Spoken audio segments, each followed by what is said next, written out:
¿Qué tal, chicos y chicas? Buenas tardes o allá donde os encontréis. Buenas noches. Buenas noches. Bienvenidos. Hoy vamos a tener una invitada muy especial.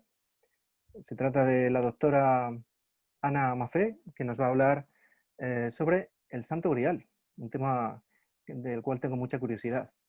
Simplemente antes de proceder a ello, voy a hablar un poco sobre el proyecto de Reta Mentoring. Se trata de un proyecto, una plataforma, una página web donde todo el mundo puede acceder y, bueno, en principio está hecho para los retarios, quizá en un futuro se abra a todo el público, pero en principio cualquier retario puede acceder y contactar con otros retarios para poder pedirles asesoramiento, consejos, incluso como hay coaches dentro de la plataforma, pues también incluso sesiones de coaching. Y bueno, la misión de esta plataforma pues es conectar globalmente a todos los retarios, en cualquier idioma, en cualquier país, y que poder acceder a ese conocimiento, esa experiencia que tienen, que acumulamos, ¿no? En total, si ponemos todo ese conocimiento, esa experiencia, esa sabiduría por buen cauce, pues podemos hacer muchas más grandes cosas de las que ya estamos haciendo, ¿verdad? Así que una de esas personas tan sabias es la doctora Mafé. Tiene un extenso currículum, así que bueno, me va a llevar un tiempecito contaros, pero yo creo que merece la pena. A ver, primero es técnico en empresas y actividades turísticas por la Escuela Oficial de Turismo de Madrid. Máster en Gestión del Turismo Ambiental, Ecoturismo por la Universidad Politécnica de Madrid. Escuela Técnica Superior de Ingenieros de Montes, graduada en Historia del Arte por la Universidad de Valencia. Máster en Historia del Arte y Cultura Visual por la Universidad de Valencia y la Universidad Jaume I de Castillo. Perdón, no, el valenciano no lo conozco también. Valenciano. Posgrado de Age of Sustainable Development en la Universidad de Columbia, Nueva York. Curso Art and Activity, Interactive Strategies for Engaging with Art MoMA, Museo de Arte Moderno de Nueva York. Curso sobre arqueología, bueno, hasta ahora vamos con el italiano. Ale Origini della Civiltà Mediterranea, Arqueología della No es Città lo della... tuyo el italiano, ¿eh? No es lo tuyo. Tampoco. Pero bueno, todo esto por la Universidad de Roma La Sapienza. Bueno, es doctora además en Historia del Arte con mención internacional cum laude. Actualmente es presidenta de la Asociación Cultural El Camino del Santo Grial y junto con el Laboratorio de Historia del Arte de la Universidad de Valencia, la asociación dirige la Comisión Científica Internacional de Estudios del Santo Grial. Por eso nos va a hablar hoy del Santo Grial. Encargada de reunir investigadores y divulgadores especializados en profundizar en la historia de la Sagrada Reliquia y sus implicaciones en la vertebración del territorio. Bien, seguimos. Es autora del libro El Santo Grial, de la Universidad de la Editorial Sargantana. El libro basado en su tesis doctoral, donde desvela dónde se encuentra el vaso sagrado que Jesús tuvo entre sus dedos antes de su pasión. Además, posee innumerables becas académicas, de las cuales no vamos a nombrar todas y no acabaremos nunca, pero bueno, vamos a nombrar algunos premios, tales como primer premio Best Paper del tercer Congreso Internacional de Turismo Cultural en Córdoba en el año 2017 con la ponencia Aragón, Territorio Grial. Tercera en el Congreso Internacional Second Competition of China Spain Startup and Innovation 2017. Y Premio Sociedad Creativa 2020 Silky Friendly Mujeres y Ruta de Paz. Así que, bueno, pues después de hablar todo esto de la doctora Mafé, creo que es un buen momento para darle paso. Así que, cuando quieras, Ana. Pues nada, querido Esteban, muchísimas gracias por tu generosa presentación. Yo creo que, pues eso, que muchísimas gracias. A ver, desde el punto de vista práctico me veo casi en la necesidad de justificar todo esto. Yo tengo que decir que de pequeñita tengo el don de aprender muy rápido y simplemente a lo largo de la vida he descubierto que el conocimiento es lo único que puede sacar a las personas de los verdaderos problemas. El conocimiento tamizado siempre desde la razón y el corazón. O sea, ser una persona muy lista, pero ser una persona muy mala, como podían ser los nazis, no sirve de nada. Al contrario, te sitúan en el lado oscuro y trabajas para el diablo. Ser una persona de luz y generosa, pues implica que ese brillo que tú dejas en el mundo o esa huella de amor pueden seguir las otras personas y crear algo que es maravilloso. Unión de sinergias y desarrollo. Así es que desde esta unión de sinergias tengo que dar las gracias a doña Isabel Cervelló por unir mentes, por unir corazones, por unir inteligencias.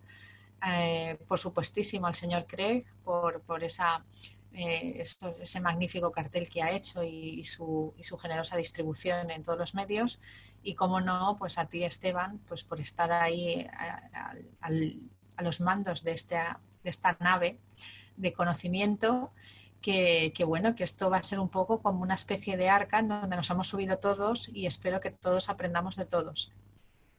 Y yo lo que tengo que contar es un poco la historia de mi doctorado en clave casi de aventura, porque creo que es lo más interesante. Habida cuenta que, bueno, muchos de vosotros pues probablemente acabéis leyendo el libro El Santo Grial, que es un libro fruto de una anécdota súper divertida que la contaré en función de cómo vaya discurriendo el tema. Si es que, si me permitís, voy a intentar compartir pantalla, a ver qué tal sale. Y nada, mi interés era un poco, a ver, compartir, perdonad, es que lo he cerrado. Mi interés es un poco que nos lo pasemos todos bien en este viaje. ¿Cuándo aparece el Santo Cáliz en mi vida? Esto es interesante, porque en realidad el Santo Cáliz en mi vida aparece cuando yo soy muy jovencita. Yo tengo una familia muy longeva, mi familia es de Museros, mi madre vive allí, y el malnom, que se dice en Valencia, o el apodo de mi familia es la Bella. Ya quisiera yo que fuera por la belleza, pero no, la Bella es por la longevidad. Mi bisabuela vivió 101 años, mi tía abuela también, mi yaya 97 años, y esta yaya que de alguna manera como mujer marcó mi vida, tenía un libro que se había escrito en los años 60 aquí en Valencia, que era un libro del canónigo Zahonero y que hablaba de las rutas del Santo Cáliz. En los años 50 del siglo pasado, la diócesis de Valencia hace algo que es maravilloso, y es que deciden de alguna manera celebrar el 17 centenario, 1700 siglos de la presencia del Santo Cáliz en Hispania, en España. Algo que con total normalidad se presentaba en la época sin ningún tipo de aspavientos. ¿Qué quiere decir? Pues que la tradición oral se había asentado tan rígidamente dentro de lo que era, en este caso, la diócesis de Valencia, que las personas más devotas y que conocían perfectamente cómo estaba integrada la Catedral de Valencia con sus diferentes capillas, pues reconocían una que era la capilla del Santo Cáliz, y era presentado como el Santo Grial o el Santo Cáliz de la Cena del Señor. Yo lo conocí así de pequeñita, pues igual tendría 7 años, no tendría más. Sí, 7 años, un poquito antes de la comunión. Pues yo fui creciendo, y cuando ya tuve edad pues para elegir temas y leer cosas, pues mi abuela me presentó este libro. Entonces yo lo tenía ahí como no sé, como algo guardado, ¿no? Anecdótico, decir, fíjate tú qué gracia. Y cuando yo estudiaba Historia del Arte tenía una gran amiga, Karen, que desgraciadamente falleció estudiando las dos juntas Historia del Arte, y Karen era una mujer brillantísima, y recuerdo que nuestra broma era hablar del Santo Cáliz de la Catedral de Valencia como si fuera la piedra Roseta. Entonces nos tirábamos el órdago la una a la otra de quién sería Champollion para la Roseta, quién sería el Champollion del Santo Cáliz, que pudiera demostrar de alguna manera que nos estaba hablando de un constructo religioso puramente folclórico, porque muchas veces la tradición oral se confunde con folclorismo y no lleva a ningún lado, pues porque la gente acaba diciendo que esto es cuestión de fe. Entonces, cuando decido hacer mi doctorado, hago un estado de la cuestión de algo que es fundamental, y es ¿quién ha estudiado el Santo Cáliz? desde la Universidad de Valencia. La Universidad de Valencia se crea en el año 1502 con el nombre de Estudi General. Todos los repositorios que hay, sobre todo los más interesantes, que son los digitales, incluso el archivo de la Catedral de Valencia, en toda su historia no hay absolutamente nadie, y cuando digo nadie es nadie, que le dedique un doctorado a la pieza sagrada conocida como Santo Cáliz. Entonces yo ahí veo el desafío de mi vida y digo, pues venga, sin pensarlo, me voy a dedicar a esto. Mi director de tesis, que me había formado dentro del máster y además con ese perfil turístico que a mí me gusta, siempre hablando del turismo cultural como forma de dinamizar lo que es en sí la transferencia de conocimiento de la academia. Porque mucha gente, por ejemplo, que dentro de su ignorancia solamente piensa en rentabilidades, pues cuando se habla de humanidades parece ser que las humanidades no son rentables. Y curiosamente mi caballo de batalla es enseñar a todo el mundo que la cultura en este país es un 8% del PIB, que el turismo cultural, que dentro del turismo representa un amplio espectro, pero más del 60%, pues imaginaros, representa casi otro 8% del PIB. 8 y 8 ya son 16. De momento ya vamos ganando la industria de la automoción. Ahora se ha demostrado cómo el turismo, como el ocio, como la necesidad del ser humano de salir, de interactuar con otros seres humanos, de la manera que sea, mediante el comercio, el consumo, es la vida de nuestro país, España. En esta pandemia se ha demostrado como cuando todo se paraliza, pues la verdad es que la situación es muy límite. Entonces, dentro de ese sentir de la importancia del turismo cultural como vertebrador del territorio, yo pensé, pues si se va a desarrollar el camino del Santo Grial, habrá que estudiar el Santo Cáliz, pues para que no sea un falso histórico, para que absolutamente nadie pueda decir, oye, estamos haciendo un camino o estamos vertebrando un territorio y lo que hay detrás es una historia muy bonita, pero que no tiene ningún fundamento de nada. Y os contaré que mi director de tesis se ponía las manos a la cabeza, porque realmente yo pues hice un máster brillante en el tema de lo que es más difícil, que es la metodología científica. En la asignatura de la metodología científica habían como 8 profesores que evaluaban, ¿vale? Pues no lo cuento con ánimo de nada, pero lo cuento para que me entendáis. De toda la historia de este máster, la única persona que ha sacado una matrícula porque son 8 profesores evaluando he sido yo. Entonces mi profesor decía, pero ¿cómo vas a hacer esa friquitada? ¿Cómo? Si tú tenías que estar estudiando Goya, Velázquez, tú tenías que estudiar algún grande. Y yo decía, sí, pero es que de estos temas están ya muy trillados. Entonces, desde el punto de vista, sí, claro, seguro que encontraría algo. Pero no, yo sentí una llamada, no sé cómo decirlo, y defendía capa y espada que quería hablar del Santo Cáliz. Entonces, esto es fundamental, porque cuando tú decides hacer un doctorado, tienes que tener 2 cosas claras. La primera es el estado de la cuestión. ¿Qué se ha dicho? ¿Quién lo ha dicho? ¿Cómo lo ha dicho? ¿Dónde lo ha dicho? Y la segunda es el objeto de estudio. Entonces, yo definí que el objeto de estudio de mi tesis era el Santo Cáliz.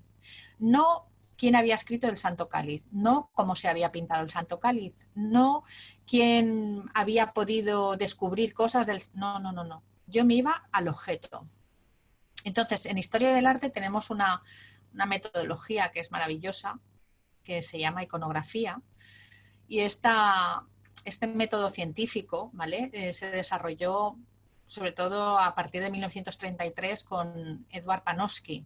Panofsky es el padre de la iconología, de la escuela alemana, que a su vez venía de ser discípulo, trabajar con Barbour de alguna manera. Y esta gente tenía muy claro que desde la disciplina académica de la historia del arte, atención, se podía aplicar un método científico por fases que arrojara unos datos y que este método pudiera ser, que es lo más interesante, replicable y contrastable en cualquier otra parte del mundo. Esto para la historia del arte es complicadísimo, porque claro, ¿cómo vas a encontrar tú, cómo puedes replicar tu momento histórico de un pintor a posteriori? En fin, que suena difícil, pero ahí estaba el reto. ¿Qué hice yo? Pues cogí el Santo Cáliz y le dije, para mí el Santo Cáliz va a ser el documento. Y es como si cualquiera de vosotros, por ejemplo, quisiera analizar un cuadro. Y entonces analiza el cuadro, pues tú dices, ¿y cómo lo analizo? ¿Qué empiezo a mirar? Pues ese de cómo lo analizo y qué empiezo a mirar es el método iconológico, que tiene 3 fases. Entonces, primero hay una mera descripción. Y yo me di cuenta que muchísima gente que había escrito sobre el Santo Cáliz simplemente se limitaba a describirlo. Es una copa que tiene unas asas, que tiene una parte de abajo. Otros hacían el segundo paso, que era un poquito, digamos, más sofisticado. Y es decir, bueno, vale, ¿y esto supuestamente, este objeto, para qué sirve?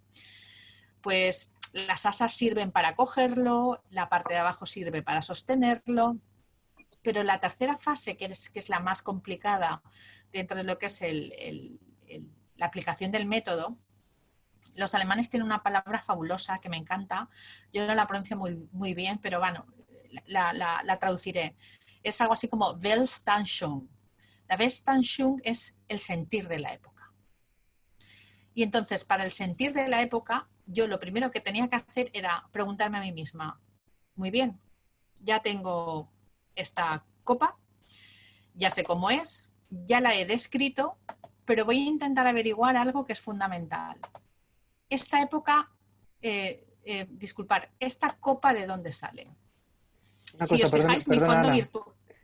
No sé si porque no sé si nos quieres mostrar una presentación o porque no estamos viendo la presentación.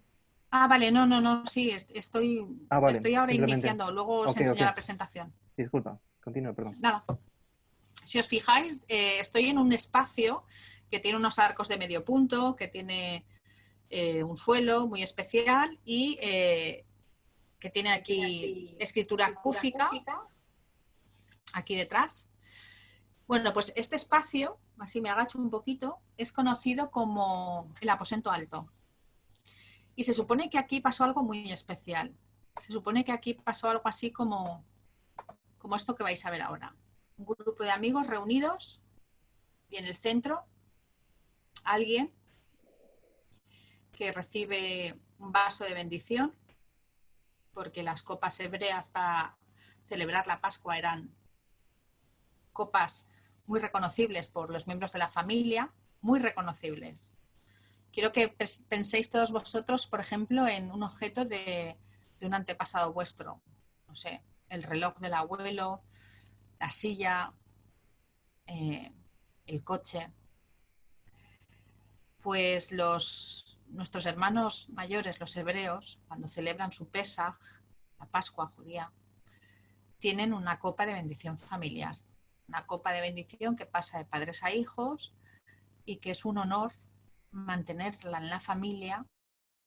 Y cuanto más antigua es esa copa, más fiesta o más alegría produce en la familia el poder utilizar esa copa.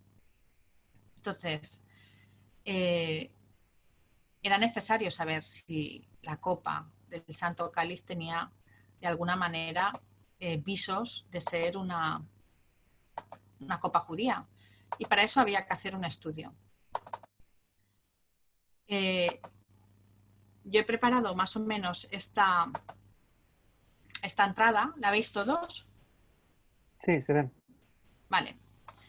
Pues aquí os hablaré luego de la Asociación Cultural Camino del Santo Grial, que es de donde soy presidenta.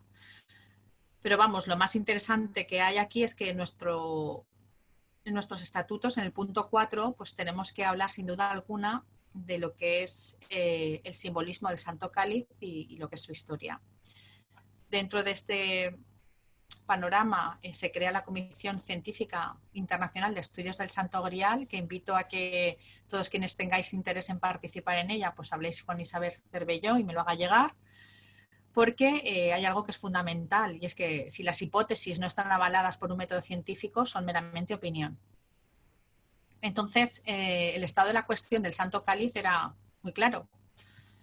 Desde 1960, don Antonio Beltrán, catedrático de arqueología, había descubierto que habían 3 partes.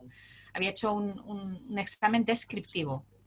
En ese examen descriptivo se veía que la parte superior del Santo Cáliz era la verdadera reliquia, la parte central era una parte áurea, trabajada por orfebres, y la parte de abajo, curiosamente, respondía a, bueno, a una reutilización, que esto es muy, muy usual en lo que son los estudios de la historia del arte, pensar en la mezquita de Córdoba, por ejemplo, cuyos fustes de algunas columnas son de origen visigodo y a su vez incluso algunos sustratos de basa romanos. Pues en el Santo Cáliz pasa exactamente lo mismo. Tenemos una copa superior que según los estudios de 1960 estaban datados hacia el siglo I o II antes de Cristo. No se sabía si era siria, si era alejandrina, si era procedente de Egipto, si era una copa romana, se ha dicho muchísimo, una copa romana. No se sabía. En el año 2014-2015, cuando yo empecé a hacer el doctorado, no hay ninguna constatación de dónde viene esta pieza. Las asas tampoco se saben datar muy bien. De hecho, el doctor Beltrán las tasa o las data erróneamente, como luego he podido demostrar, en el siglo XIV-XV, pero honestamente tampoco profundiza en ello, con lo cual no hay que, en fin, que para la época bastante hizo este señor. Y luego la parte de abajo, pues curiosamente habla de que es una pieza fatimí probablemente del norte de Egipto, procedente del norte de Egipto, y bueno, con una inscripción muy curiosa que luego igual hablamos de ella, o si no da tiempo no pasa nada. Entonces, desde el punto de vista práctico, aquí lo que interesaba era saber si el punto tercero del método iconológico lo que te está diciendo es que tienes que estudiar el sentir de la época, pues el sentir de la época era averiguar si realmente esta copa tenía alguna característica física. Y estudiando la copa, resulta que cuando es iluminada a luz vela, esta copa cambia de color. Y quiero que os fijéis súper bien en cómo está tallada esta copa. Curiosamente, don Antonio Beltrán, cuando hace esa descripción física de solo la parte superior es la verdadera reliquia, el resto se trata de un relicario del siglo, bueno, del siglo XI, en realidad es del siglo XI, habla de que la piedra es ágata, pero en la historia del arte, el ágata, por ejemplo, era utilizado, para que tengáis una idea, para hacer los ojos de las figuras y de los rostros de las esculturas. Incluso los textos que yo leo de los primeros siglos, descripciones que hasta incluso llega a hacer Nerón y otros nobles romanos que se recogen en diferentes escritos, tanto poemas como incluso Discórides, o sea, hay mucha narrativa de lo que pasa en el siglo I y siglo II. Cuando se describen las copas de ágata, siempre se habla de unas aguas en forma de ojos, de unas aguas como el mar. Entonces yo mirando esta copa yo decía, esto no está tallado como un ágata. Aquí pasa algo. Hay algo que no me cuadra bien. Recordad que mi objeto de estudio era o ha sido el Santo Cáliz, con lo cual yo me tenía que fijar muy bien en la piedra y hacerle todo tipo de preguntas para saber esto cómo podía ser. ¿Veis cómo es un ágata?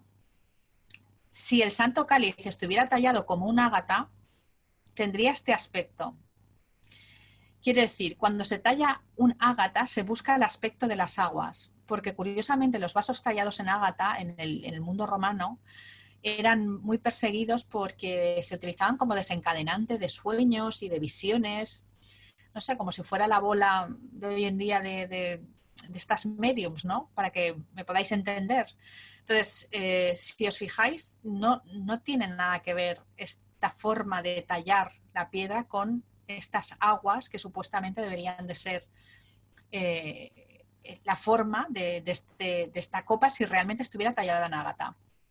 Entonces yo lo que hago es, voy a someter no solamente la copa del Santo Cáliz a lo que es un estudio propio, sino el estudio de más reconocida solvencia que hasta la fecha existía, que era el estudio de don Antonio Beltrán, ver don Antonio qué conclusiones había sacado, ratificarlas si eran ciertas y, lo más interesante, aquellos vacíos que había dejado, pues profundizar en ellos.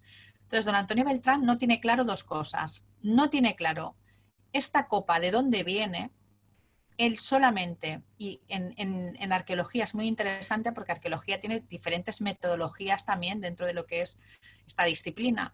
Y una de ellas es el estudio por comparación.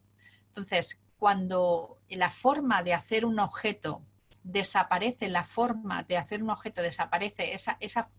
esa manera de manufacturar desaparece en función de una técnica superior, pues evidentemente la técnica superior acaba imponiéndose, y en este caso, por ejemplo, el torno romano a la hora de fabricar utensilios para beber, cuencos, desplazó a la técnica amanuense del tallado a mano y el pulido no por abrasión, sino un pulido así como muy, muy suave.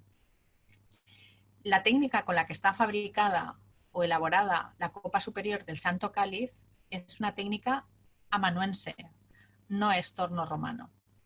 Y esa técnica está situada entre los siglos I y II a.C. Vale, ese tema estaba claro. La datación la compartía a pies juntillas con el estudio de don Antonio Beltrán.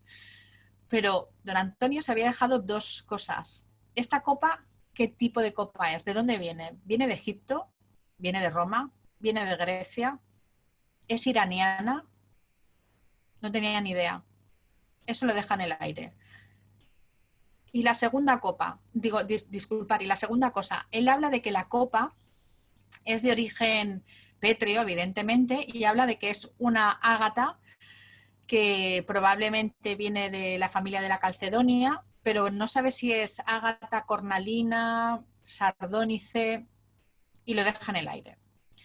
Entonces, estas dos cuestiones son las que yo voy a intentar exprimir y elaborar una metodología científica para que pueda ser replicable. No simplemente decir la copa viene de aquí porque yo lo digo, que esto en un doctorado está muy mal planteado así, y tampoco decir, pues si este señor se ha equivocado, pues porque no lo dice bien, tampoco. Una forma de mostrarlo, ¿cuál era? Pues la primera forma era descubrir cómo los hebreos iluminaban las cosas. Y los hebreos tenían 3 puntos principales de luz. Luz día, luz que era el sol, luz de luna y aparte luz vela o luz torcha. El Santo Cáliz, cuando se pone a luz vela, se pone rojito, como la parte de arriba. Y cuando se ilumina con una luz normal, nuestra, sin que haya ningún tipo de injerencia, pues es más bien de color marroncito. El ágata le pasa más o menos lo mismo. Cuando la pones hacia el sol, pues la imagen que veis aquí más naranja, digamos, es directamente a contraluz del sol. Pero, claro, estaba la cornalina, estaba el ónice, estaba el sardo. ¿Qué piedra? ¿Cómo podíamos catalogar esa piedra hace 2000 años? Pues para catalogar esa piedra hay una ciencia del color que se llama el metamerismo. Y el metamerismo lo que hace de alguna manera es, por la temperatura de la luz, y la temperatura de la luz vela es una luz cálida, para que todo el mundo me entienda, ¿vale? La luz LED, por ejemplo, es fría. Bueno, pues luz LED evidentemente hace 2000 años no había. Esa luz cálida hace que, según el elemento pétreo sea iluminado con una luz de vela, pues cambia el color. Descartamos por completo la cornalina. El Santo Cáliz no es una ágata cornalina, como mucha gente dice. No, esa catalogación está mal hecha. Y tampoco podemos decir que es un sardius. El sardius es como una especie de ágata veteada. Si os fijáis, esa ágata veteada se parece un poquito a lo que sería esas vetas del Santo Cáliz, pero no llega a ser un sardius o sardónice o ágata sardónice. El tema del Santo Cáliz se ponía un poco difícil porque hace 2000 años sí que había un tipo de piedra que era totalmente igual que el ágata, totalmente igual, con la salvedad de que tenía otro nombre y tenía otra función. ¿Por qué digo totalmente igual? Pues porque la piedra de Odem o sardius y la piedra de ágata, que existía hace 2000 años también catalogada, y tú dices, y os podéis preguntar, ¿dónde existía el catálogo de esas piedras? Pues mirar, en el Antiguo Testamento, en el Éxodo, cuando el rey David empieza a construir el templo, el sagrado templo de los hebreos, hay una figura que es fundamental y es el sumo sacerdote. Pues el sumo sacerdote en su pectoral, como si fuera un escapulario, llevaba las 12 piedras que representaban a las 12 tribus de Israel. Entonces podemos decir que el primer lapidario de la historia de la geología se encuentra en el Éxodo. Pues en ese lapidario, en ese recuento de piedras, se hace una clara distinción entre las piedras conocidas en aquella época. Entonces, la piedra de ágata, que yo descarto como posible piedra, aunque ahora sí que sabemos qué es, ¿vale? Que es ágata, luego lo explicaré bien. La piedra de ágata que yo descarto porque no está tallada como un ágata, la piedra más similar que existe, que hoy en día prácticamente es imposible encontrar, se llama sardius. Y este sardius es del mismo color que el ágata cuando se ilumina a luz vela. Y curiosamente, dentro del pectoral hebreo, representa a la tribu de Judá. Esto es muy interesante lo que os comento, porque esta tribu de Judá es precisamente la tribu de la que tiene que venir el Mashiach hebreo. Cuentan ahora los hebreos que todos los descendientes que existen son de esta tribu de Judá. El resto de tribus, Manasés, Benjamín, han desaparecido. Lo curioso es que el personaje que supuestamente toca esta copa y de alguna manera le da su valor, pertenece al linaje de la casa de David, que a su vez entronca directamente con la casa de Judá. Y entonces tenemos una primera referencia, y es que la copa de bendición familiar donde Jesús pasa su última cena, curiosamente coincide con el linaje que tiene su familia. La segunda coincidencia es que este valor que le da la cosmovisión hebrea a la piedra de Odem, que en hebreo significa sardius, precisamente representa la regla del amor. Y una regla del amor muy bien entendida por Jesús, porque si cogemos el Evangelio de San Juan, justamente el Evangelio de San Juan, cuando habla de la última cena, cuando habla del Pesaj, no habla de una copa. Sin embargo, cuenta perfectamente que lo que nos dejó Jesús de Nazaret fue la regla del amor. Entonces, tenemos que la copa superior del Santo Cáliz de la Catedral de Valencia, por significado hebreo de hace 2000 años, tanto el linaje como el mensaje hacen referencia a la figura de Jesús. Dicho esto, había que averiguar más cosas. Había que saber realmente si estábamos hablando de una copa de Pascua. Y para saber esto, estuve realizando un estudio muy profundo de cómo celebraban los judíos, los hebreos de hace 2000 años, la Pascua. Para un hebreo es fundamental en Pascua beber un revit. Si no se bebe un revit de vino, la Pascua no está cumplida. Yo necesitaba saber si el volumen de la copa hacía justicia a esas medidas hebreas.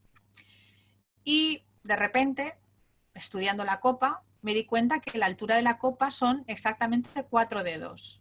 Y 4 dedos significa un palmo menor. Luego, la copa del Santo Cáliz de Valencia tiene la altura de un palmo menor hebreo. ¿Y el interior qué ocurría? Pues que en ese medio palmo hebreo, fijaros, la copa solamente la parte de arriba, ¿vale? En ese medio palmo hebreo, si yo cogía los 2 primeros dedos, que sería el 1 y el 2, justo la medida de ponme 2 dedos de vino en esta copa, son 86 centilitros, que es precisamente un revit. Y si lleno la copa hasta arriba del todo, hasta justo el borde ese, justo el borde, sin pasarme, son precisamente 2 revits y medio. Luego, la copa, el Santo Cáliz de la Catedral de Valencia, esa copa superior, es verdaderamente lo que se llama en idioma hebreo un kosh kiddush. Es un vaso de bendición. Es precisamente este nombre, kosh kiddush, el nombre que se le da en el Nuevo Testamento cuando San Pablo habla de la copa de bendición. Está hablando de la misma tipología, el mismo tipo de copa de la Catedral de Valencia, una copa de bendición. De hecho, en mi doctorado la catalogo por primera vez como un Kosh Kiddush Esther Valencia 2018. Y es el único Kosh Kiddush Esther Valencia 2018 de todo el orbe conocido. No hay una sola copla de época del Segundo Templo, contemporánea a Herodes el Grande, imaginaros, para nuestros hermanos hebreos.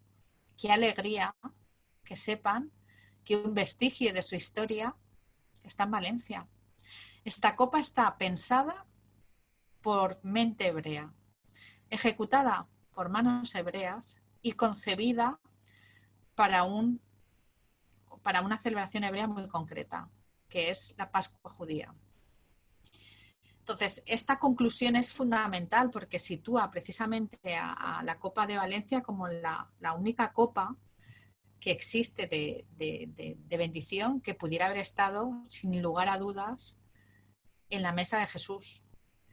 Porque tanto la copa en sí, su fabricación pétrea como su significado, pues hacen un referente directo a lo que es la figura de Jesús. Hay otras copas que han pretendido ser santos cálices. Pero estas copas, el tratamiento físico que tienen desde la historia del arte es muy evidente. En el siglo XI aproximadamente, en el año 1055-57, el Concilio de Collanza, que se celebra muy cerquita de León, pues establece cómo deben de ser los vasos para consagrar. Y entonces, por ejemplo, se descartan definitivamente los cálices de madera. El Santo Cáliz de Jesús nunca pudo ser de madera porque los cálices de madera o las copas de madera hace 2000 años se kosherizaban, se purificaban en Pascua. Y la madera solamente se purificaba quemándola. Con lo cual, que alguien diga que el cáliz de la última cena era de madera, pues la verdad es que indica que no ha estudiado lo que es la cosmovisión judía de hace 2000 años. Además, es un error gordo, ¿vale? De bulto. Aquí, ¿qué es lo que pasa? Pues que vemos 2 piezas maravillosas, pétreas. Si os fijáis, el ágata aquí sí que se ve perfectamente, ¿no? Esas aguas o esos ojos, como os he indicado antes. Aunque esta pieza está catalogada como ónice, yo aquí discrepo un poco, pero bueno. Lo más interesante es que se puede leer urraca abajo del todo. Y veis un fuste. Y luego veis la copa revestida de oro. Pues bueno, esto indica que esta copa no es una sagrada reliquia, porque las sagradas reliquias no se tocan. Las sagradas reliquias no se utilizan. Pensar que los que habéis viajado y habéis ido al Pilar de Zaragoza, cómo la piedra está totalmente horadada de tantas veces que labios se han posado a lo largo de 2000 años en ese espacio físico ocupado por una piedra. Pues si el Santo Cáliz hubiese sido besado o utilizado tantas veces como se pudiera haber hecho a lo largo de la historia, evidentemente no quedaría pieza. Si os fijáis aquí, el Santo Cáliz lo que tiene es 2 asas para poderlo coger y levantar. Y el total protagonismo está en la parte de arriba. Aquí se nomina, muy importante, se nomina la pieza urraca. Las reliquias son de Dios, luego ya una pieza nominada difícilmente puede optar a reliquia, pero luego el traje que se le pone en el siglo XI es un traje para celebrar misas. ¿Por qué? Pues porque todos los cálices a partir de Collanza deben ser revestidos de metal, oro, plata, aleaciones y en casos muy, muy, muy como decían, de ser muy pobre la diócesis, de plomo. Pero vamos, el plomo es totalmente abolido, digamos que pocos siglos después, pues porque al final se detecta que incluso es perjudicial para la salud. Entonces, cuando vemos que el Santo Cáliz de Valencia no está revestido, no está tratado como si fuera un vaso para consagrar misas, y vemos la estética, cómo está concebido, pues queda clarísimo que el uso del cáliz de Doña Urraca era un uso ceremonial y el uso del Santo Cáliz de la Catedral de Valencia era un uso devocional. ¿Por qué? Pues porque el traje que lleva áureo, tanto uno como otro, definen su función. Con lo cual, nunca se puede decir que el cáliz de Doña Urraca en origen fue una reliquia, porque su tratamiento físico es de vaso para celebrar Eucaristías. Y esto lo dice el propio objeto, mirándolo. No hay que ir a ningún tipo de libros ni documentos. De hecho, el cáliz de Doña Urraca no tiene ni un solo documento a lo largo de su historia, a excepción del libro de Margarita Torres, que fue un bestseller maravilloso, pero que nunca se tenía que haber presentado como estudio científico, sino pues como novela histórica, y dentro de esa novela pues el autor tiene derecho a fantasear con lo que hubiera podido ser, independientemente de que ha tenido una gran repercusión. Pero bueno, desde la historia del arte ya tuvo un fuerte cachete, por decirlo elegantemente, por parte del Centro Superior de Investigaciones, porque con cariño lo digo, la documentación que supuestamente utilizó estaba mal traducida y el origen era de dudosa procedencia. Y luego, evidentemente, no aplicó el análisis que yo os estoy comentando, el análisis sincrónico y diacrónico que requiere la historia del arte a través de la iconografía, pues porque un cáliz con un solo fuste, evidentemente, es un cáliz para consagrar misa. El cáliz que tenemos en Valencia es un cáliz viajero de Roma, de San Juan desde Jerusalén viaja hasta Roma, de Roma viaja a San Juan de la Peña, y bueno, el Camino del Santo Grial supone la aventura de venir andando desde el norte de los Pirineos hasta la propia Catedral de Valencia, atravesando un territorio que es maravilloso, que es el territorio del antiguo Reino de Aragón, que confluye con la Corona de Aragón, porque son territorios que abarcaron una parte del Mediterráneo occidental muy importante. Esta Corona de Aragón, pues al principio tenía su sede en Zaragoza, pero luego pasó a Valencia. Y cuando los reyes de Aragón se trasladan a Valencia, que es Alfonso el Magnánimo, Valencia es la capital de los reinos. Valencia es la capital del Reino de Aragón, del Reino de Valencia, del Reino de Mallorca, del Reino de Sicilia, del Reino de Nápoles, de los condados catalanes. ¿Cómo Valencia no iba a tener en el siglo XV la reliquia más importante de todo el Medievo occidental?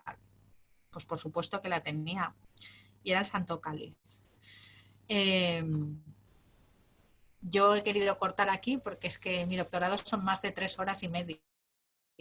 Entonces creo que la audiencia tiene que hablar por sí misma, y así estamos todos debatiendo un poquito y me podéis hacer preguntas. Muchas gracias, Ana. La verdad es que ha sido muy interesante. Yo tengo un par de preguntas. Bueno, la primera es un poco una broma, ¿no? Entonces, si no era de madera, entonces la película de Indiana Jones está equivocada, ¿verdad? A ver, la película Indiana Jones tiene diferentes lecturas. Desde el punto de vista práctico, todos sabemos que ha habido una historia religiosa en donde ha habido un exceso al culto de lo material. Incluso la propia Iglesia en diferentes concilios ha intentado poner orden, pues no solamente con el tema de las reliquias, sino con el tema de la ostentación. Entonces, cuando vemos cómo la cámara en ese momento está haciendo un barrido y todos los cálices son de oro, ostentosos, de alguna manera Steven Spielberg, que es judío, está haciendo una crítica velada a esa ostentación y a esa riqueza que, bueno, que a lo largo de los siglos a la Iglesia Católica le ha costado varios disgustos.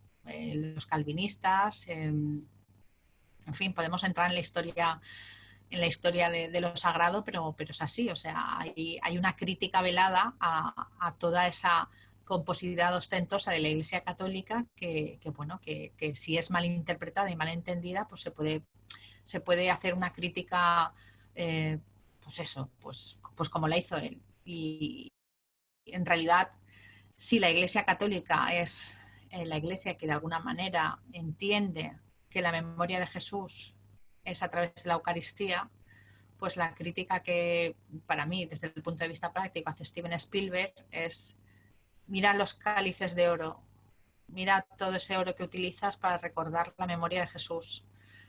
Y Jesús era carpintero. Entonces, él sabe perfectamente como hebreo que la madera es desechada en Pascua. Pero claro, tener en cuenta que como buen hebreo, su Mashiach no es Jesús. Entonces hay ahí una crítica doble bastante profunda que, bueno, que leja, y que tener en cuenta que Hollywood siempre, de alguna manera, intenta leccionar con sus películas a todos los niveles. Y hay información que queda en la retina y que hace más trabajo incluso que lo que se muestra de forma abierta. Entonces, yo creo que lo que tenemos que hacer desde Valencia es ir algún día a ver a Steven Spielberg, regalarle una magnífica obra de Talleres Piró, que sería una réplica, y explicarle que, bueno, pues que la Copa de Arriba es de origen judío y que la próxima vez que haga una película estaremos encantados de que la muestre como lo que es un objeto para el servicio de todos y cada uno de los seres humanos que quieran acercarse a, bueno, pues a rememorar su pasado a todos los niveles. Los hebreos como hebreos, los cristianos como cristianos y, por supuesto, los musulmanes pues como musulmanes. Os dejo el órdago, ¿eh? Vosotros sois más poderosos que yo. Quien conozca a Spielberg ya sabe lo que hay. Ajá, ok. Interesante también esto. Pues sí, podríamos hacer esa parte de la película, cambiarle, ¿no? Por el cáliz. Entonces, la otra pregunta que tenía es, bueno, a ver, por ejemplo, del Camino de Santiago, pues se habla muchísimo, ¿no? Que está el apóstol Santiago ahí enterrado, aunque bueno, se tienen ciertas dudas en ciertos entornos y tal, pero bueno, está como aceptado, ¿no? Pero del Santo Cáliz no se habla nada, no, bueno, yo por lo menos, a ver, en mi entorno que no es académico, en este sentido, yo la verdad es que nunca había escuchado de que el Santo Cáliz está en Valencia o sea, es aceptado, digamos, globalmente por las comunidades académicas de que es así, que está comprobado, etcétera. Y yo te cuento, desde el punto de vista práctico, los dos papas que han venido a Valencia, los dos papas han celebrado con ese Santo Cáliz y han conocido su historia. Y es curioso cómo de alguna manera se han sentido pues como muy identificados en el momento de celebrar, porque en ninguna de las dos ocasiones, tanto cuando vino San Pablo como cuando vino Ratzinger, estaba preparado el Santo Cáliz para ser utilizado dentro de lo que era el oficio. Y cuando ambos papas conocieron su historia personalmente y estuvieron delante de la copa, pidieron ambos dos, fíjate, que el papa pida poder utilizar la Sagrada Reliquia, que era lo que le decía el custodio celador. Por supuesto, padre, ¿cómo no va a poder utilizarlo usted para bendecir?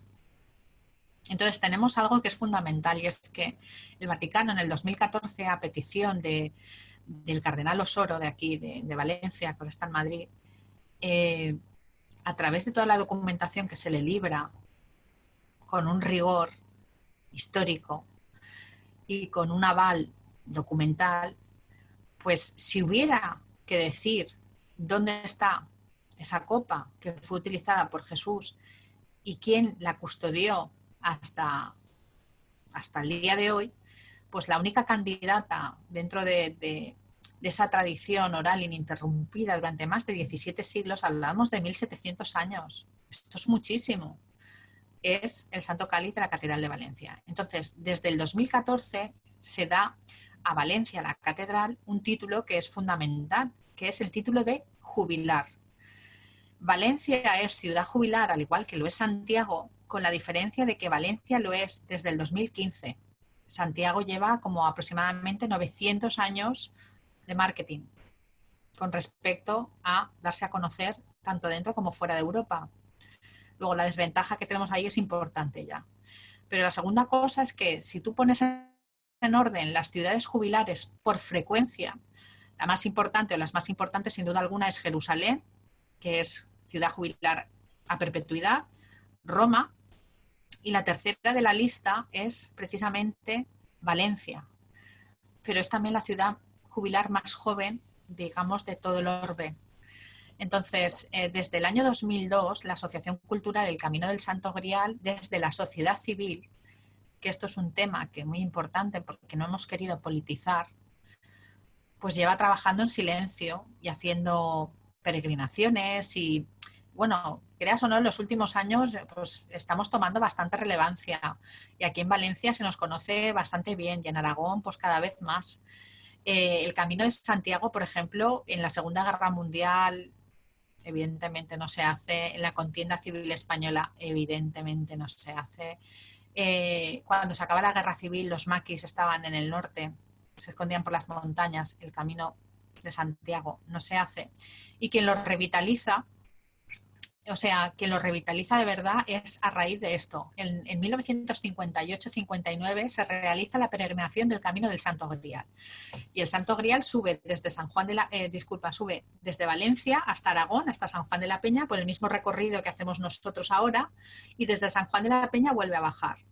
Esa peregrinación es tan multitudinaria, es tan increíblemente multitudinaria, que hay un personaje en España que se llama Fraga Iribarne, que de repente se le enciende la luz y dice, pues oye, necesito yo hacer algo para que la diáspora gallega cese de alguna manera y yo como ministro de Turismo pues voy a intentar rehabilitar el Camino de Santiago. Pues Fraga Iribarne tiene una ayuda loca y es que Rocco Varela es de un pueblo de al lado de Fraga Iribarne, por no decirte que es prácticamente del mismo suyo. ¿Y Franco de dónde era? ¿Verdad que era gallego? Pues ya está. Pues si tú tienes a el jefe de Estado, si tú tienes al jefe de turismo y si tú tienes al jefe de la iglesia que son del mismo sitio con los mismos intereses, pues a partir de 1960 se desarrolla el camino. Los estudios, por ejemplo, de la Universidad de Santiago de Compostela hablan de que el Camino de Santiago en 2017 facturó 300 millones de euros. Eso es toda una industria, toda una industria. Entonces, que el Camino de Santiago se oiga muchísimo, me refiero al tema numérico, tenéis que entenderme que como turismóloga también hablo de estos temas así, sin complejos, pues es demasiado importante como para que Galicia lo deje perder. Con el Camino de Santiago, por ejemplo, en el año 72, pues habían creo que 50 peregrinos, ahora hay más de 300.000. Entonces, ese largo recorrido que necesita un producto para que sea conocido, pues la sociedad civil, que somos los integrantes de la Asociación Cultural El Camino del Santo Grial, lo hacemos con nuestro esfuerzo, con nuestros 20 euros de cuota. Si yo te digo el dinero que recibe el Camino de Santiago para publicitarse frente al Camino del Santo Grial, las cifras son casi vergonzosas. Entonces, este camino que ahora, este año, en el 2020-2021, es su segundo año jubilar en toda su historia, pues pretendemos que la gente lo conozca. A eso sí, ¿cómo?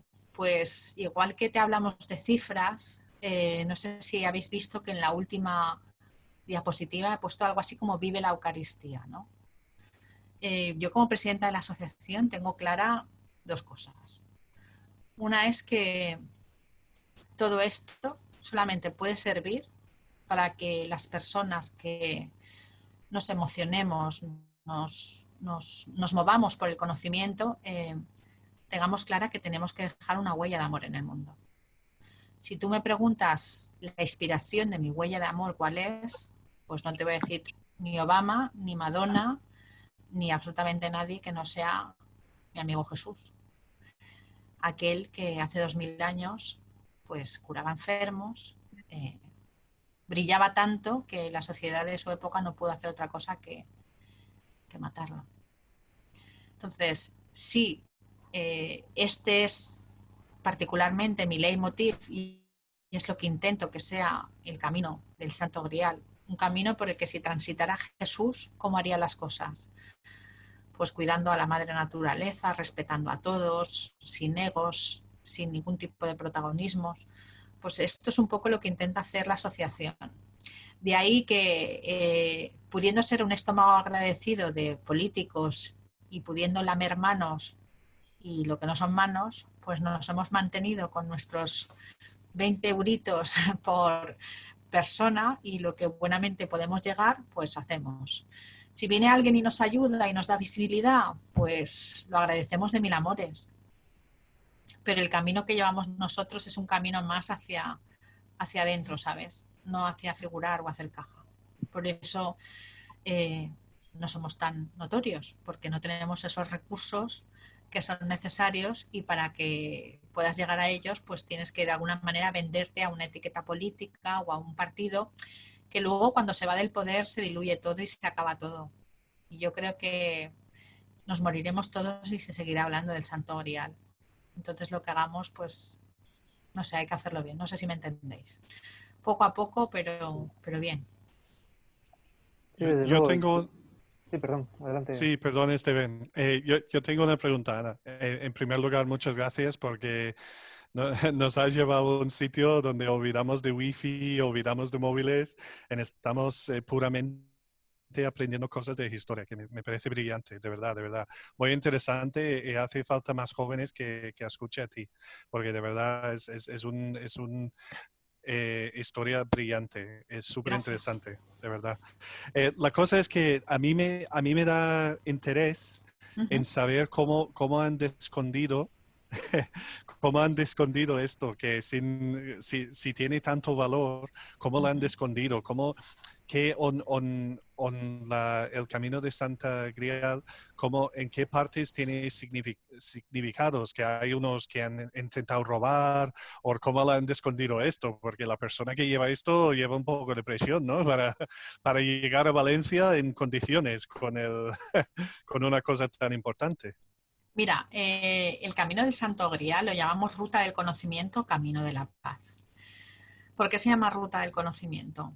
Pues porque realmente cuanto más conoces lo que es la figura de Jesús, ya no solamente desde la parte litúrgica, sino a nivel personal, cuando tú descubres que tu vida es un camino y ese camino tienes que decidir tú con quién lo haces, si lo haces con el dinero, si lo haces con el consumismo, si lo haces con la apariencia, o si lo haces contigo mismo y con tu divinidad y con aquel que sabes que está, pues se convierte en un verdadero camino del conocimiento. Y entonces lo más alucinante es saber que cada día tienes algo que aprender sobre ti mismo, sobre lo que te rodea, sobre tu propia reacción, sobre si tú quieres ser una pista o quieres andar por la pista del amor, mejor dicho, o quieres andar por la pista del odio, del rencor, de la envidia, del desamor. Cada uno cada mañana elige la pista por donde quiere andar, ¿vale? Pues lo más interesante es que tú tienes que saber que esa pista no la andas solo, que alguien te lleva de la mano. Si tú eres consciente es lo que se llama la fe. Y la gente dice, oye, qué suerte, ¿tienes fe? Y tú dices, pues sí, qué suerte. Y si no eres consciente lo tienes que descubrir. Entonces el lenguaje de Jesús es un lenguaje universal. Y lo que transmite el Santo Cáliz o el mensaje del Santo Cáliz como reliquia es exactamente lo mismo. Es un mensaje de amor universal. Es que esa piedra en hebreo significa la regla del amor. Y cuando Jesús explica la regla del amor, lo deja muy claro. Ámate a ti mismo. Y conforme te ames, ama a los demás.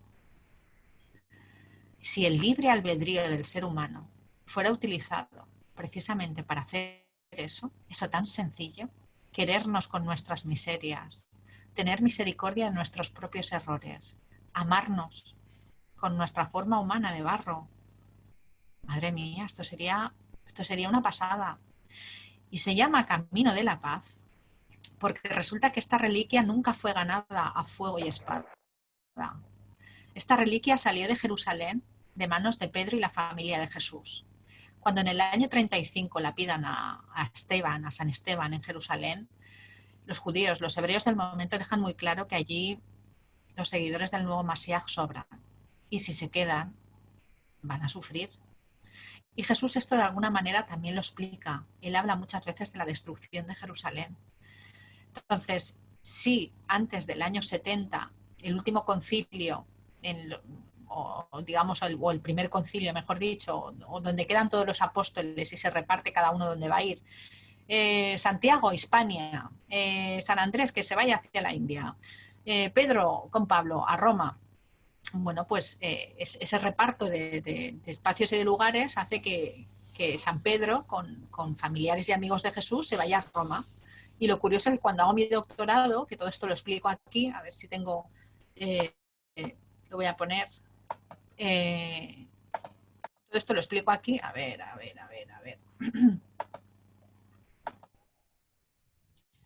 Perdonar. Aquí. Todo esto lo explico aquí en este libro, que es fruto de mi doctorado. Pues de Roma está hasta el año 258. Del año 258 lo sabemos porque es precisamente el archidiácono Lorenzo quien lo pone a salvo en su tierra natal, que es Osca. Osca es ciudad romana desde hace muchísimos siglos. Junto a Caesar Augusta forma parte de una parte fundamental que es la Tarraconensis, y todo esto está más que documentado. O sea, en aquella época no son ciudades menores, son ciudades potentes. Pues el Santo Cáliz va a esa parte. Pero ¿qué ocurre? Que si en el siglo IV el cristianismo se hace oficial en todo el imperio, pero en el siglo VI empiezan las invasiones bárbaras y se desmorona por completo todo el imperio de Occidente. El de Oriente sabéis que sigue hasta el año 1500 y pico, Bizancio y toda su riqueza. Pues aquí, con las invasiones bárbaras, tenemos un problema, y es que cuando vienen los visigodos y demás, la carestía y la hambruna es tan brutal que incluso se practica el canibalismo. Esto hay muy poquita gente que lo sabe, porque los que nos leemos las crónicas de antaño, pues salen estas cosas. Entonces, en una época en donde el canibalismo era una forma de sobrevivir, imagínate las reliquias, ¿qué se hacía con ellas? Pues evidentemente se guardaban.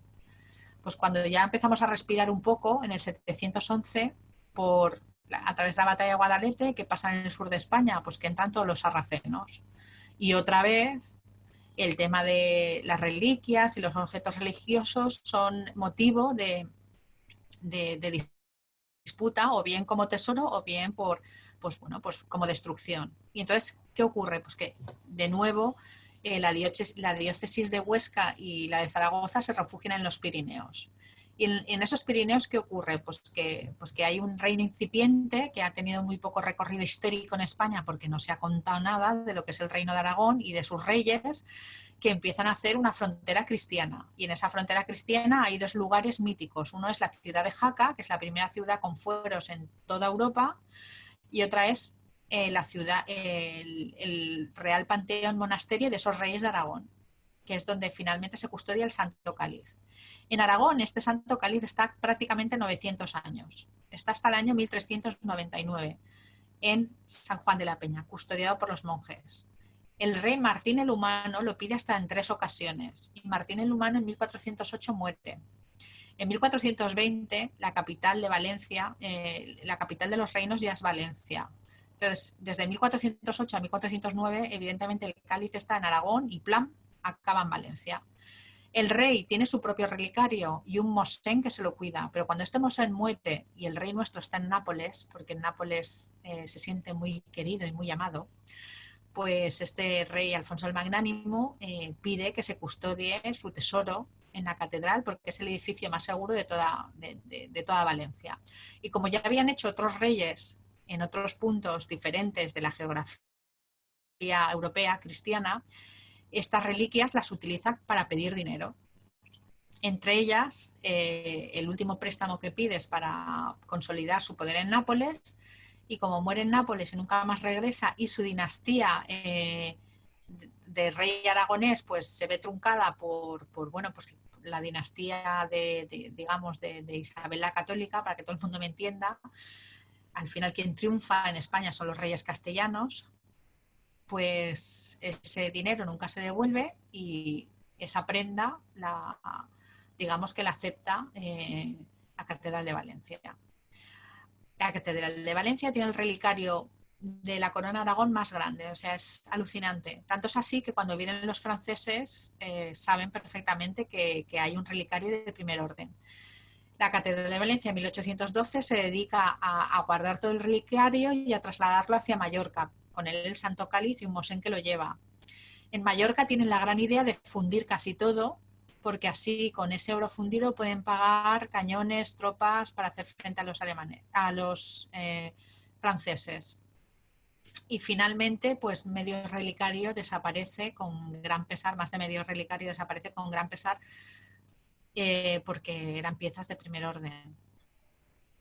Por fin el Santo Cáliz en el 1814 o así vuelve a Valencia y otra vez en la Guerra Civil Española vuelve a sufrir persecución, pues porque parece ser que los alemanes quieren quedarse con él y bueno, pues intentan vía republicanos decir que hay unos judíos en Ámsterdam, que esto es una trola, que fueran judíos, eran los alemanes, que querían pagar en oro. En 1937 los únicos que tienen oro para pagar son los alemanes. De hecho, en 1937 Franco pacta la deuda con los alemanes a un 4%. Y el Mosén, evidentemente, lo esconde porque es que si no lo van a robar. Y en uno de esos registros que prácticamente lo encuentran, un miliciano le dice a la dueña de la casa, que era la señora Sway, mire, yo lo he encontrado, sé dónde está. El siguiente miliciano que venga, no sé si lo va a respetar. Y la señora Sway, con nocturnidad, se lo lleva a Carlet, es encerrado en una pared, es emparedado, y cuando se acaba la contienda, en 1939, sale. O sea, es una pieza que siempre ha sido guardada con celo por todas las personas que han estado cerca de ellas. Entonces, Todas la han querido guardar. Carlet tiene una importancia. Sí, por Carlet, supuestísimo. muy importante, claro. Sí, siempre ha sido guardada esta reliquia con mucho cariño, ¿eh? Desde el conocimiento, desde decir, no hay que dejarlo perder. Muchas gracias, muy interesante. Tenemos también, Iván. gracias, Craig. Tenemos a Isabel también que había levantado la mano en el chat. Isabel. Bueno, primero, desde luego agradeceros a ambos, tanto a Rotary Club Mediterráneo por poner la plataforma, Esteban, y especialmente, Ana, a ti, que siempre estás dispuesta a compartir todo aquello que te ha costado tanto sacrificio y tantas horas, como significa ese trabajo de investigación que deja huella histórica en Valencia y que yo desde luego quiero aplaudírtelo porque creo que te lo mereces. Quería decir dos cosas. Una, el año jubilar, este es el año jubilar desde octubre del Santo Cáliz hasta octubre del año que viene. Claro, no le ha pillado el principio en un buen año, puesto que el movimiento no está facilitado en estos momentos para hacer el camino. Pero quizás a lo mejor podrías aportarnos algo para cuando tengamos ese momento. Algo me refiero, claro que has aportado muchísimo, pero yo ya me refiero en concreto, como sé que no eres muy marketingiana, pues te lo pongo yo en la mesa y te pongo las cartas sobre arriba para que nos vendas que lo tenemos que hacer. Y por otro lado, la otra cuestión era, ahora en noviembre fue el primer congreso internacional, tú que hablabas de lo importante que es la divulgación de esto que es muy nuestro, este Santo Grial lo tenemos en Valencia y tenemos que sentirnos orgullosos y gritarlo a voces, ¿vale? Yo creo que el primer Congreso Internacional de Divulgación que ha habido ahora en noviembre, en que palabras que tú misma has dicho, que se habló allí de que era un viaje hacia el interior, que verdaderamente es así, una gran oportunidad para conocerse uno también a sí mismo. A mí me gustaría preguntarte, como presidenta de la asociación, ¿qué crees que ha tenido más valor para la asociación en este primer congreso internacional? Pues mira, realmente desde el corazón te digo que cuando yo publico mi tesis, pese a que hay una cofradía, una Real Hermandad, el Santo Cáliz, de quien encuentro más apoyo, con orgullo de decir, oye, qué importante es esto, es la prensa valenciana. Yo solamente tengo palabras de agradecimiento para todos y cada uno de los periodistas que se han acercado. Mira que es complicado, hablar de este tema en una sociedad actual que en donde absolutamente todo el mensaje que viene por parte de los más medias es no creas en nada, todo es una tontería, esto son invenciones, en fin, que replantean una vida sin ningún tipo de creencia, desde incluso hasta desde el eje de poder, por decirlo claramente. Que yo de repente como mujer me ponga a hablar de la importancia de lo que es el conocimiento de la figura de Jesús a través del Santo Cáliz, y que hay una vertebración del territorio que habla de una historia de Valencia, que es la historia no contada, pues claro, ese cariño que encuentro por parte de los periodistas hace que el primer congreso que hagamos sobre el Camino del Santo Grial se llame Divulgación y Periodismo, e invitemos a la prensa a que hable precisamente de esa implicación. Entonces vienen periodistas de Aragón, vienen periodistas de toda la Comunidad Valenciana, los que salen en la tele, los que salen en la radio, en fin. Se invitó a todos evidentemente no cabían, pero bueno, se intentó hacer pues que hubiera un poco de todo. Entonces, una de las primeras conclusiones que sacamos en claro es que sí o sí hay que señalizar el camino. Y entonces es curioso porque señalizar el camino supuestamente no depende de la asociación, sino que tiene que ser un proyecto administrativo. En ese proyecto administrativo es donde me encuentro ahora, en esa tesitura, que voy a tener que pedir a la administración que por favor señalicen. Entonces no sabemos si lo vamos a hacer municipio a municipio o con un proyecto total. Lo que sí que sé seguro es que voy a tener que rendir pleitesía y vasallaje a aquellos que mandan y darles el protagonismo que se pueda, porque lo que no se puede hacer es que desde la sociedad civil se haya hecho todo, el estudio, la tesis, la divulgación, el congreso científico. Tenemos ya un proyecto europeo hecho desde el 2014 en la Universidad de Zaragoza, donde está todo el trazado señalizado sobre planos, pero que la administración no se ponga a señalizar un camino tan importante como es este para lo que es Valencia y para lo que es Aragón, que es un río de vida, pues parece un poco marciano. Así es que todo mi esfuerzo este año va a ser, y los próximos, en que se señalice, por favor, el camino, bien sea municipio a municipio o con un proyecto general. Esa es la principal conclusión, independientemente de lo que viene a comentar el amigo Esteban, que sigue haciendo falta difusión y demás. Pero tampoco piensa que la sociedad civil, que es la asociación, hasta cierto punto puede hacer según qué cosas. Yo no me veo ahora con el ánimo de mandar a 700 peregrinos por el monte sin que esté señalizado. ¿Me entendéis lo que quiero decir? Hay trozos que coinciden con la vía verde. Desde Barracas hasta Valencia se puede llegar perfectamente. Coincide con la vía verde, coincide con la ruta del colesterol, coincide con caminos ya trazados, coincide hasta tramos con la ruta del Cid, que está súper trazado. Entonces, eso en la página web sí que lo explicamos, ¿vale? Y hay gente, a ver, en el 2019 vino un peregrino desde Italia y hizo el camino, y este hombre no se perdió y estaba encantado de la vida. Además, era muy gracioso porque decía, en el norte, cuando veía Santiago hacia allá, pues yo iba hacia aquí. Y entonces sabía que iba bien. Pero claro, es lo que digo, Isabel, hay que implicar a la administración. O sea, la administración no puede ser tan cara dura de dejar que la asociación, con los medios de la asociación y con el dinero de unos pocos, le pague las elecciones. Porque esto es un producto de primer orden que va a dinamizar absolutamente todo. Y ahí estamos. Cierto. Pues gracias, Ana.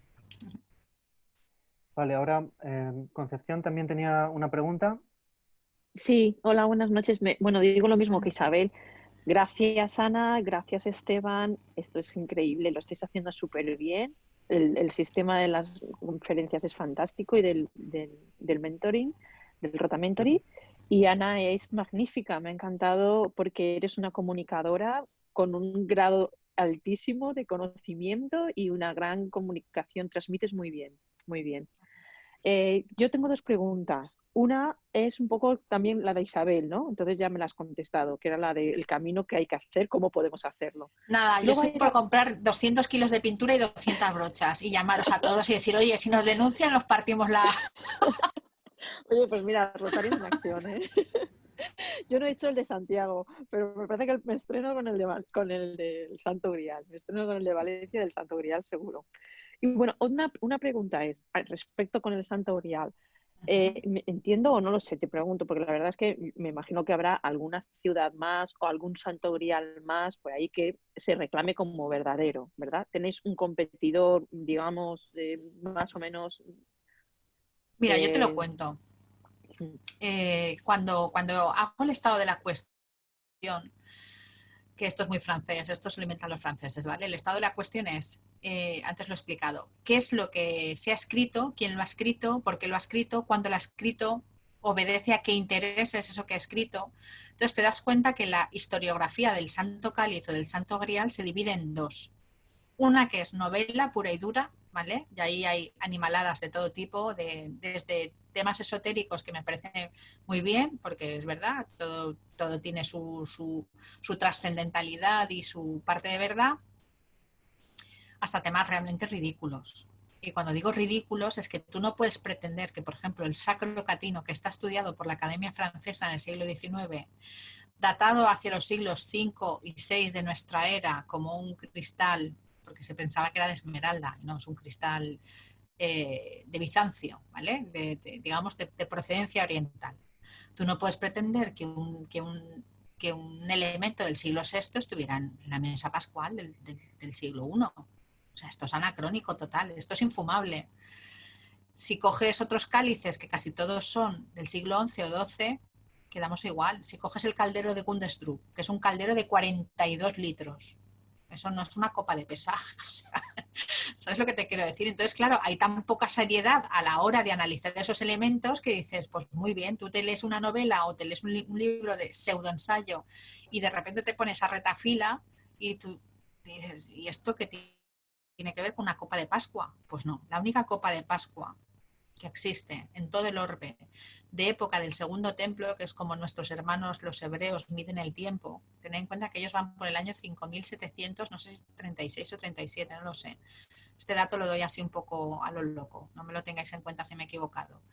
Pues esa época, para ellos, así como nosotros es la época de Jesús, pues ellos la llaman la época del Segundo Templo. Pues el único vaso de bendición, Koskidus, de época del Segundo Templo que existe en todo el orbe, y esto os lo puedo asegurar, pues porque he estado en Jerusalén, he estado en Tierra Santa, he estado en el Museo de las Tierras Bíblicas, en la Fundación Rockefeller, Museo de Palestina, en el Museo de Israel, o sea, ha sido una pesa.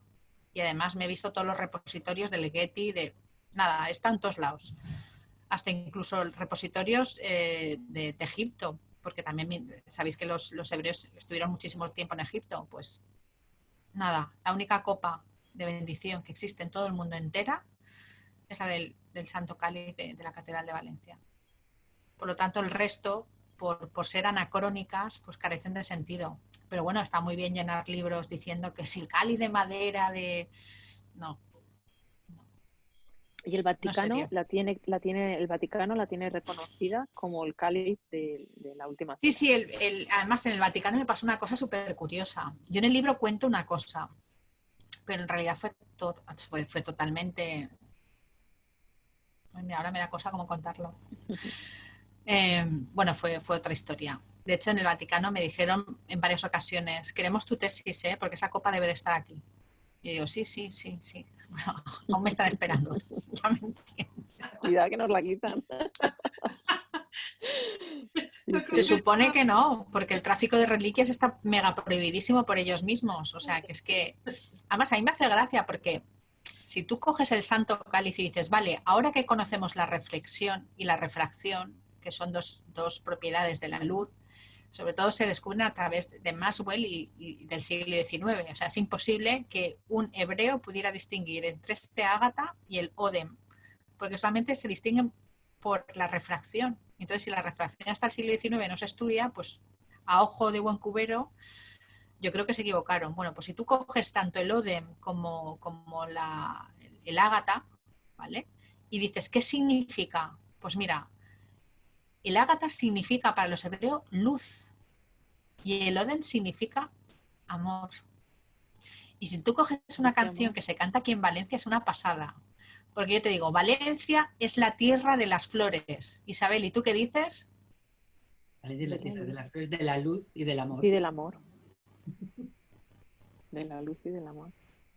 Entonces, otra cosa que os diré, si tú fotografías el cielo de Jerusalén y lo mandas a Valencia, como hice yo, no saben si estás en Valencia o en Jerusalén.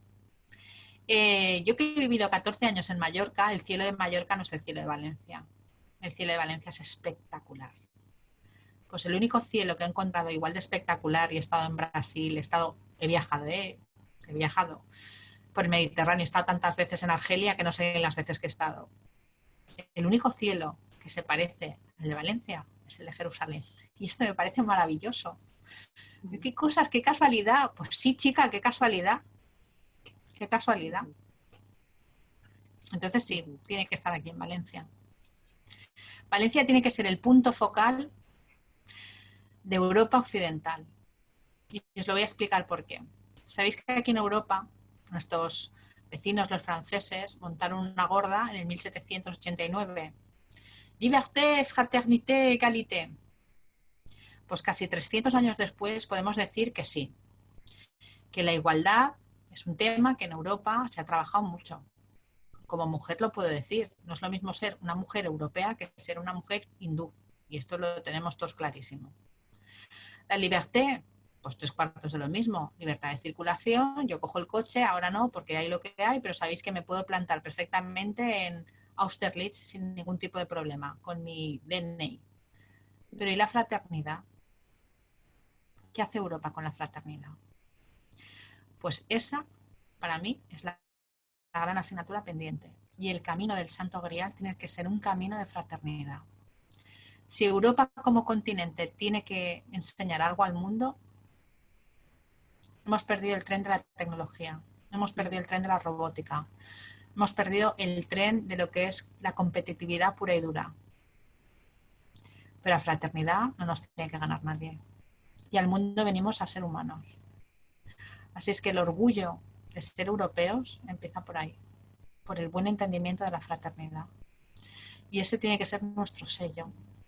Y por eso me hace tanta ilusión que Europa se entere de este camino, porque Europa necesita recuperar sus mitos.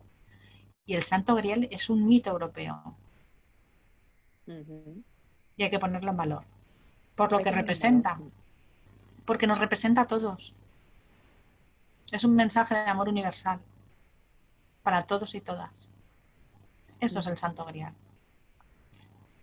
Muy bien, muchísimas gracias. Otra pregunta, perdona. ¿El libro Sí. que lo tiene, está publicado o se puede comprar? Sí. O...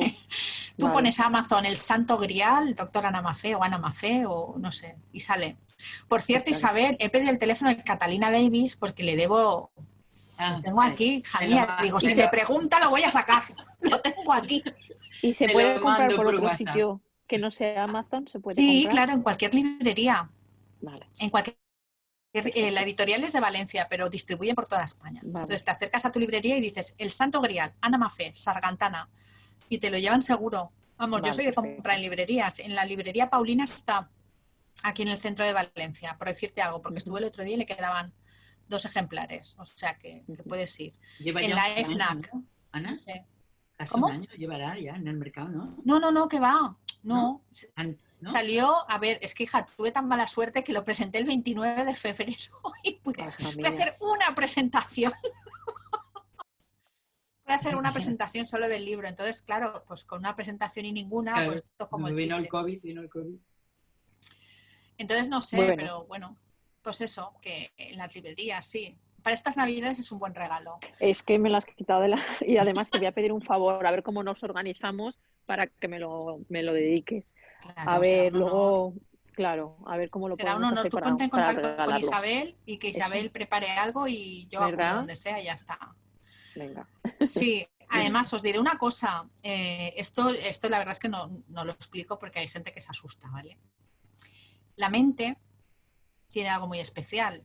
Yo, por ejemplo, gasto una talla bastante holgadita, ¿no? Pues estoy con la 48, la 46, ya quisiera yo llegar a la 42, pero bueno, hice el doctorado, engordé 10 o 12 kilos y de verdad es que no me los quito de encima, porque estuve tantas horas sentadas que que hice eso, engordar, en 5 años.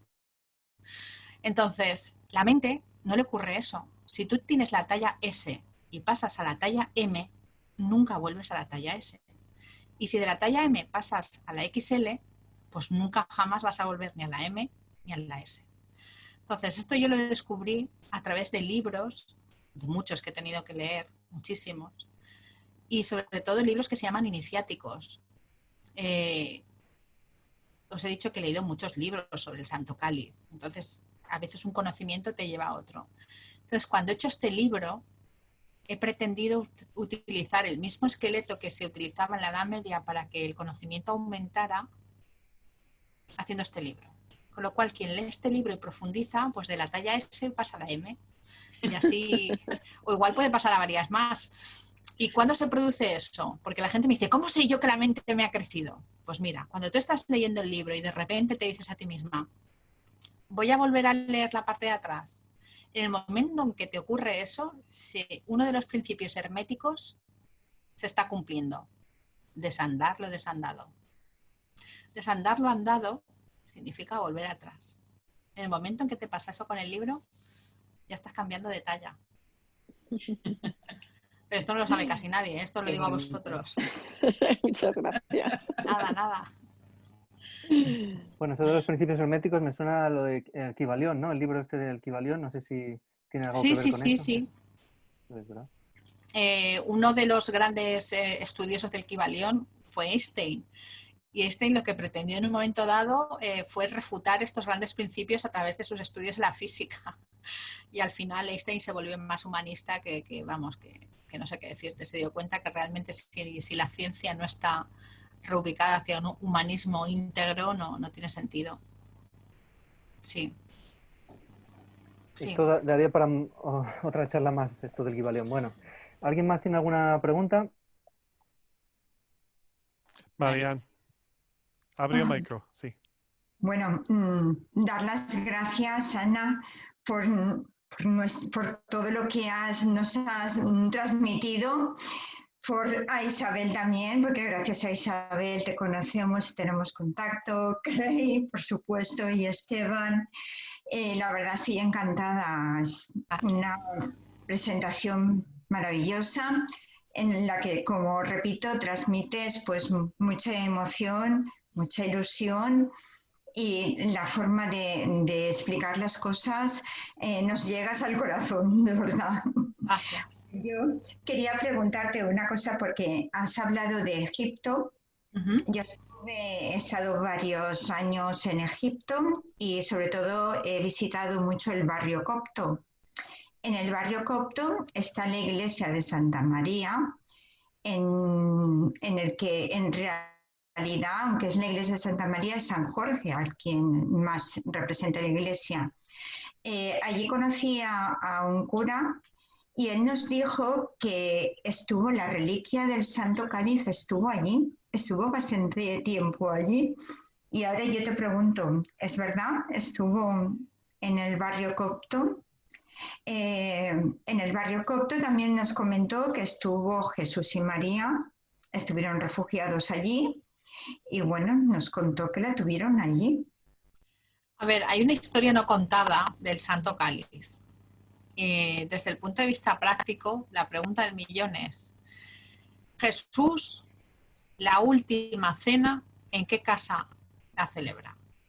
Si es su casa familiar, que es lo que yo pienso, porque es un precepto judío ir a la casa familiar a Jerusalén, sabemos que hay una historia de Jesús no escrita, igual que sabemos que hace 2000 años la figura del soltero no existía en la cosmovisión judía. Si ahora los judíos más ortodoxos comprometen a sus hijos con mayoría de edad, hace 2000 años lo hacían con 13 y 12 años. Si los evangelios nos cuentan una parte de la historia pública, pero hay como aproximadamente unos 10 o 15 años o incluso más que no sabemos, pues si dentro de ese recorrido o ese periplo que pudo hacer Jesús de Nazaret, porque su padre era comerciante, pudo estar con María, su madre, en Jerusalén y con su copa familiar y estar allí, pues desde Jerusalén irse a Egipto en algunas ocasiones y llevarse detrás su copa familiar, pues te diría que sí, que sería plausible. Ahora, si tú me dices, no, es que esta historia es posterior, la trazabilidad del Santo Cáliz es alucinante porque es que aparece en las catacumbas. Y cuando digo que el Santo Cáliz de la Catedral de Valencia aparece en las catacumbas, es que aparece con su mismo color, su misma mancha blanca, su mismo formato, la forma de presentarse, o sea, está requete dibujado en el hipogeo más hebreo de toda Roma. Si la tradición dice que San Pedro fue a Roma y lo que cuenta esta primitiva comunidad paleocristiana es que en la intimidad se hacía o se rememoraba la figura de Jesús, si está en Roma, no está en Egipto. Y si de Roma se va a Huesca y de nuevo hay una trazabilidad por la figura que lo envía, que es Lorenzo, y sabemos que Lorenzo existe y hay una serie de atributos que digamos que lo reclaman como última instancia, como guardador de esa reliquia, y así se atestigua por su propia historia iconográfica. Te estoy hablando del siglo IV, ¿eh? Pues va a ser que no. Entonces, ten en cuenta que a lo largo de la historia ha habido por parte de los cristianos mucho interés en que Tierra Santa estuviera en manos de cristianos. Y si para eso se ha tenido que pelear, saquear, mandar cruzadas, y entre los vestigios encontrados se ha hablado de que hay un santo grial y demás, pues esos santos griales son falsos. Son falsos porque hay una prueba que es la definitiva, ¿vale? Y ahora esto lo voy a lanzar para que lo penséis vosotros. Santa Elena, que es la madre de Constantino, viaja a Tierra Santa, ¿vale? La emperatriz de Roma. Cuando la emperatriz de Roma va a Tierra Santa, estamos hablando del siglo IV. Quien la recibe es el obispo de Jerusalén. Pues no sé si sabéis que Santa Elena remueve toda Jerusalén en busca de reliquias. Y lo único que encuentra es en la iglesia del Santo Sepulcro, excavando en el interior, la Vera Cruz. Si en Jerusalén hubiera estado el Santo Cáliz, Santa Elena lo hubiera encontrado, igual que se llevó la Vera Cruz, se lo hubiera llevado.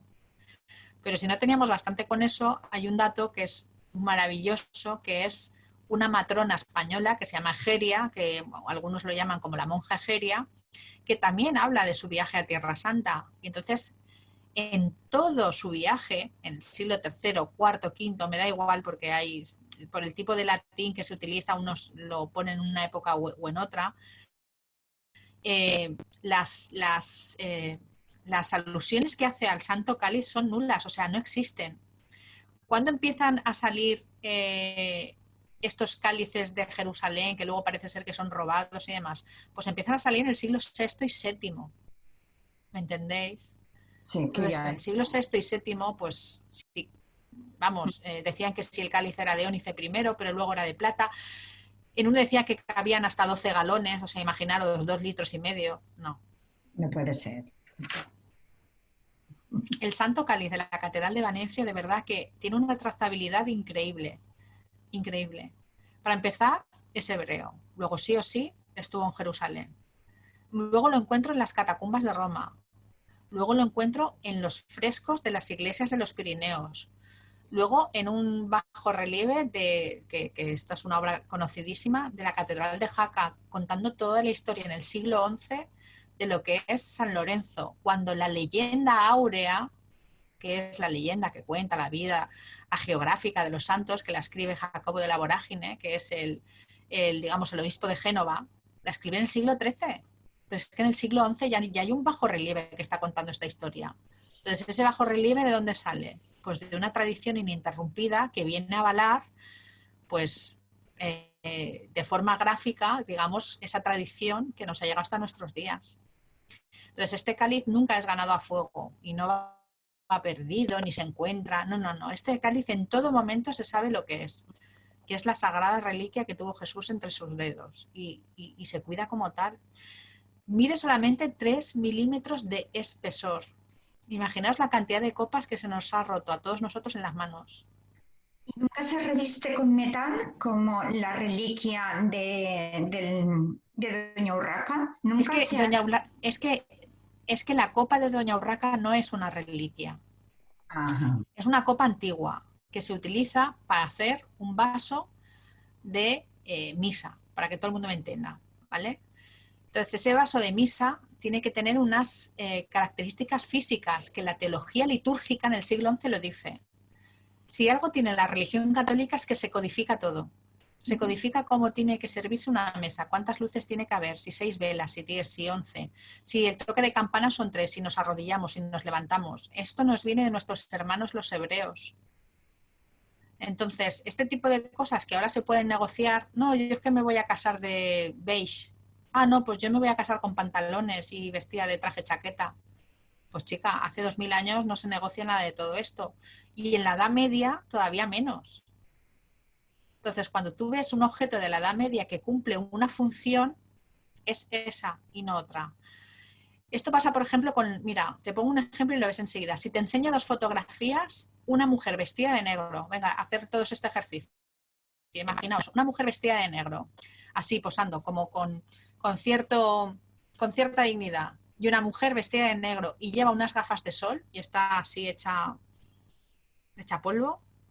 Y yo digo, ¿qué representa cada una? Y tú me vas a decir, si van las 2 de negro, y yo te diré ya. ¿Pero qué representan? Pues probablemente tú miras de luto y yo te diré, no. La primera es su fotografía de boda. Hasta el siglo XIX las mujeres se casaban de negro, porque el color negro era el más difícil de conseguir en la tintura. Solo las personas nobles y ricas podían tener un vestido negro, negro. Las demás tenían un vestido color marrón oscuro, chocolate, pero el negro era el color de la elegancia, que lo pone de moda nuestro Felipe II, el rey de España, porque de las tinturas que se traen de América, una de ellas es un árbol que viene del Brasil y ese tinte negro alucinante, él lo tiene pues como, digamos, en exclusiva, y las tinturas que se hacían de seda y demás, hombre, la Mona Lisa va vestida de negro. Y esa seda valenciana de la Mona Lisa sale de las tinturas de aquí de Valencia. Bueno, pues esa mujer que va vestida de negro no tiene nada que ver con el duelo de esta mujer del siglo XXI que ha perdido a alguien y le apetece vestirse de negro porque es que no tiene el cuerpo para farolillos. Y van las 2 de negro. Pues con la orfebrería pasa exactamente lo mismo. Tú no te puedes confundir. Sí, los 2 tratamientos son orfebres, los 2 tratamientos son áureos, los 2 tratamientos son súper dignos, pero uno responde a una necesidad y otro a otra. Uno es ceremonial y el otro es devocional, como bien había dicho. Exacto. Entonces, el cáliz de Doña Urraca, por cómo es, nunca puede ser una reliquia, porque una reliquia no se reviste de metal. Entonces, que Margarita Torres me diga, precisamente como es una reliquia, se reviste de metal. Yo digo, esta no se ha enterado de nada, esta no se ha leído la teología litúrgica del siglo XI. Que por cierto es un rollo, yo sí. Por eso. Por eso lo he de decir. Creo que me lo inventé yo, que está ahí, está ahí. Gracias. Bueno, si alguien más pues tiene una pregunta, y si no, pues ya, si queréis, Sí. lo vamos cerrando. Dime. No, que iba a decir que hay lecturas que requieren de tener una pasión para poderlas leer, es verdad. Así que, chicos, pues, y chicas, pues un placer, Ana y Craig, por haberlo también ayudado en la organización, Isabel, Marian, Conchi, etcétera. Muchas gracias por haber estado aquí. Y bueno, pues nos llevamos tus grandes lecciones, Ana, y nos vemos pronto, espero, aquí online o bueno, como sea. Espero que pronto también en persona. Claro que sí, a vuestro servicio. Muchas gracias, amigos, y bendiciones para todos. Bendiciones. Gracias. Muchas gracias, Ana. Feliz Navidad si no nos vemos. Igualmente a todos. Muchas gracias y bendiciones a todos. Adiós. Hombre, Gary. Chao, chao.